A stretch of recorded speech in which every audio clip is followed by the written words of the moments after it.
Hi there, it's Richard again. Right, let's call this lesson number 2 in how to play bar chords. In lesson 1 we had a look at doing the bar E shape. In lesson 2 now we're going to have a look at doing the bar A shape. There's a couple of different ways of doing this. I'll quickly go through showing you both, and I'll stick to the method that myself and probably most guitar players go for in the end. Well, I'm just going to give you a quick demonstration of part of a song which is played mostly with bar chords.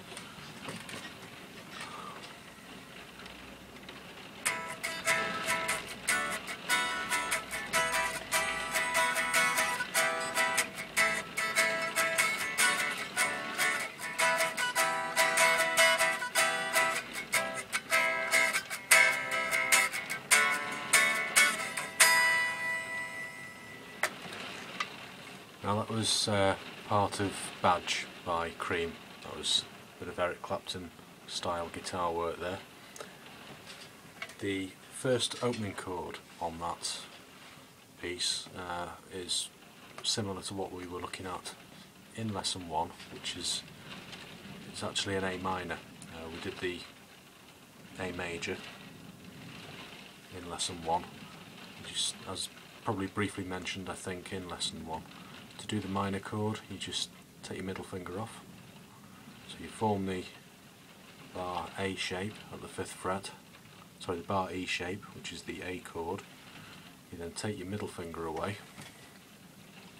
That, can't see that very well here. Just take that middle finger off. That is then A minor. So that is your starting chord.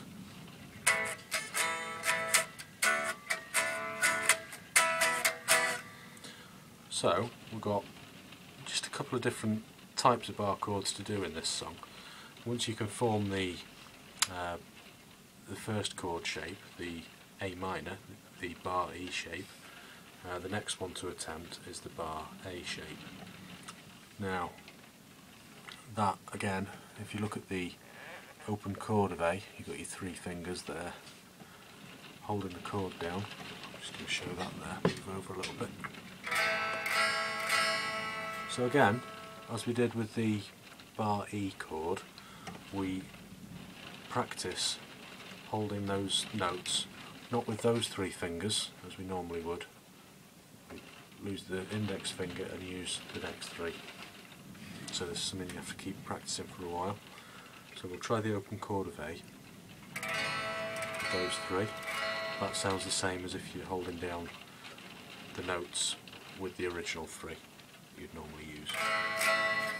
Same notes but different fingers. So once you get a bit more familiar with doing that, then similar to when you do it forming the bar E shape, you want to form the bar A shape in the same way. So we'll slide up 1 fret and then put our bar on the 1st fret. And that again, similar to the bar E shape, is a movable chord. It's an A shape.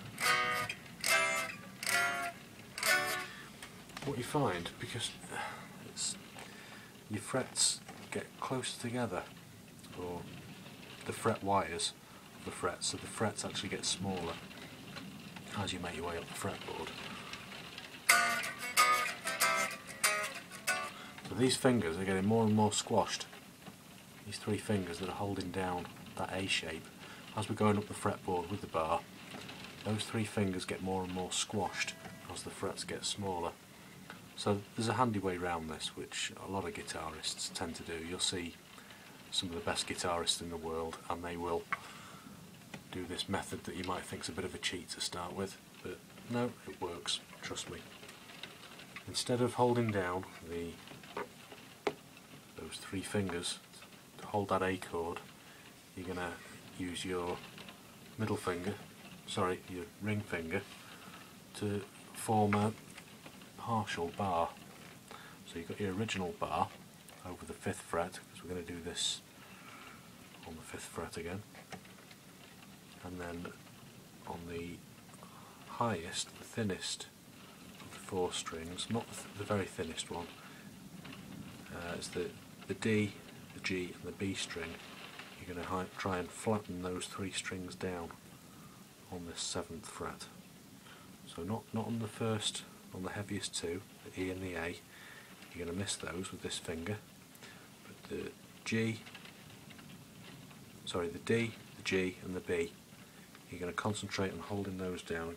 Again, a little bit of practice daily, just gradually down each string.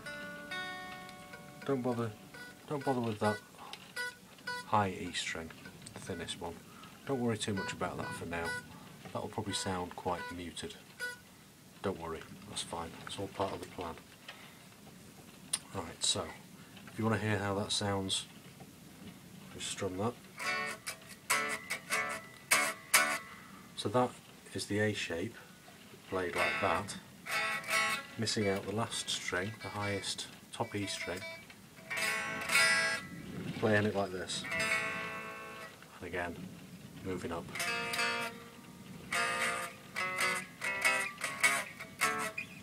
So as with the bar E shapes being movable chords, so are the bar A shapes. So I'll just do our little cheat method with forming the main bar with the index finger as before, and then the ring finger to flatten down just 3 of those strings. So I'm going to do it again at the 5th fret.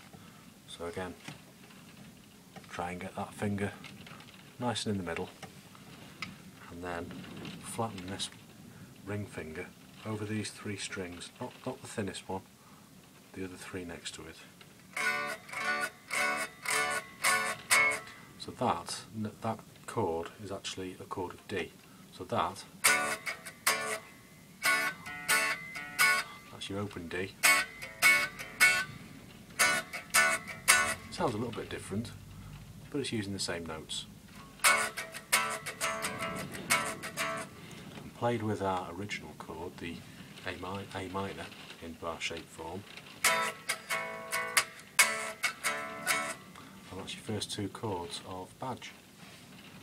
The verse anyway.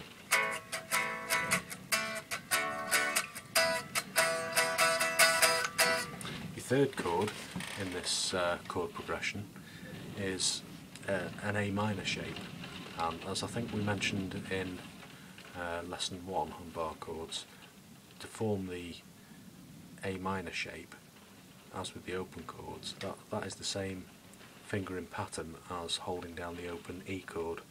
So all you're doing, if you go back to the open E and the open A minor, that's the E shape. You keep the fingers in the same shape and move them down a string, A minor.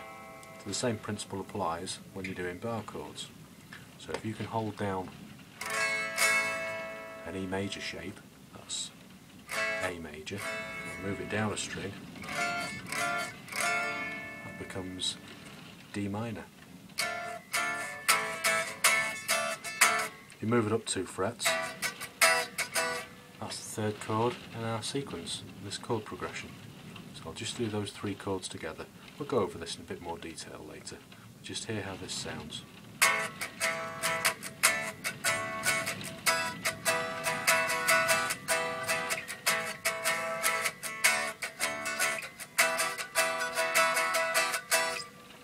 There we go.